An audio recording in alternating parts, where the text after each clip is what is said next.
How to find your niche is the first step to consider before starting any business. Many newcomers make the error of picking a product and then deciding they should sell the goods. The issue is that there might not be a market for the product, or there might not be a specialized market that is simple to penetrate, or perhaps it's a one-hit wonder where you can convince customers to buy this one item, but is unable to sell them anything else. But how to find your niche? First, locate a hungry market, and once you've established that there is a market, and that these people are actually purchasing goods and services, you can decide what to sell them. Typically, this entails selling them what they already purchase. You'll learn today how to locate and then pick a niche. Read on.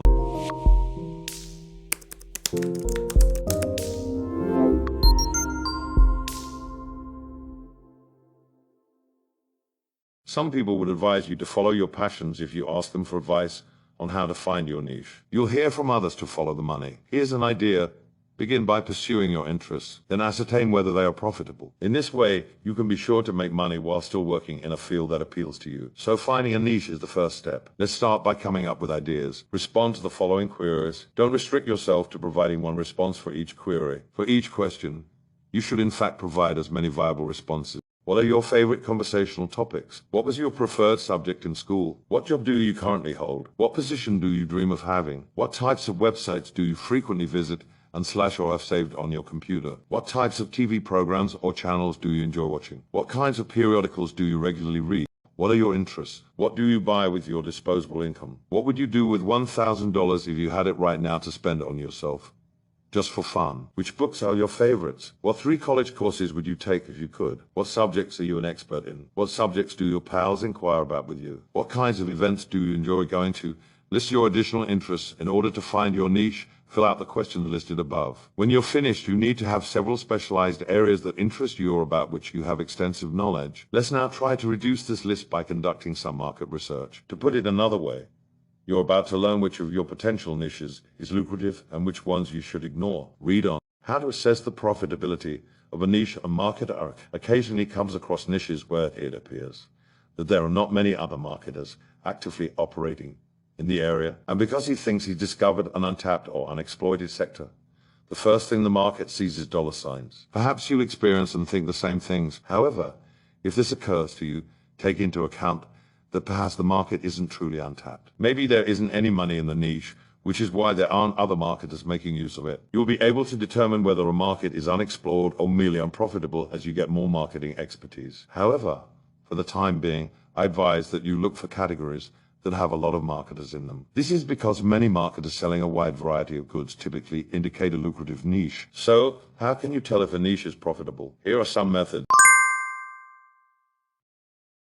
Check out the clickbank.com marketplace if you want to sell information products, such as eBooks. Visit ClickBank's marketplace to get started. Then, you can find specialty products by using the search bar at the top of your screen. Simply type in your general terms as a search query. Examples include horseback riding, quilting, gardening, dog training, and weight loss. You simply want to check to see if the general market is interested at this time, and then you can narrow it and down to a tighter niche later based on what you uncover during all of this research. Now examine the outcomes. The most well-liked products are typically those that are close to the top of the results. The presence of multiple products on the same subject at the top of the search results is therefore quite encouraging because it indicates that there is a market for the products and that there is some demand. Amazon.com is a different marketplace you can go to. This is true whether you are selling physical goods or informational items. Just insert your essential keywords once more. The items that show up at the top are frequently the biggest sellers. Consider it a positive indication if you see many products. Step 2. Google it. This is straightforward and easy. Use broad keywords like bodybuilding or motorhomes on Google to see what results you get. There are 2 things you're seeking: organic outcomes. The typical search engine results are seen here. Observe the leading websites, those on the first page. These websites sell what? It's encouraging if many of the most popular websites are selling goods or services directly, or if they have advertisements for goods and services. Additionally, if they are offering comparable goods, that provides information on the most well-liked categories of goods. Second, consider your rivals. Do the results include a lot of websites? That's generally a favorable indicator because it indicates that there is a need. Sponsored outcomes. Additionally, pay attention to the paid advertisements that are displayed at the top, bottom, and size of the results. Be concerned if there are only a few advertisements. But if every ad spot is filled, that's a good thing since advertisers won't spend money if there are no willing consumers. Step 3. Keyword search. Check out your favorite keyword tool or word. Tracker.com. Type in a few general terms. Do you notice many results? Do you observe any indication that individuals are shopping? For illustration, you can encounter product name searches. It's a positive sign if you find a lot of searches and some of them are from actual buyers. Now take a look at printed materials that are linked to your market. Do they publish periodicals specifically for your market? To begin with, for instance, if you're interested in dog training, you'll quickly notice several periodicals about dogs. Even just that is encouraging. But you should also look through these magazines to discover what kinds of paid advertisements are included. You can learn more about what's popular in that market right now through this. Step 5. Be on the lookout for additional paid advertising. Watch TV while listening to the radio. Exist any media outlets that cater to your market? If not, can you locate any specific TV shows about your industry? Consider again the dog training example.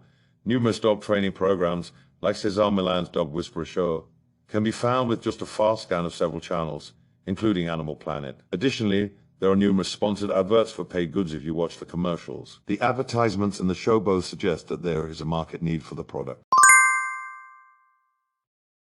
Step 6.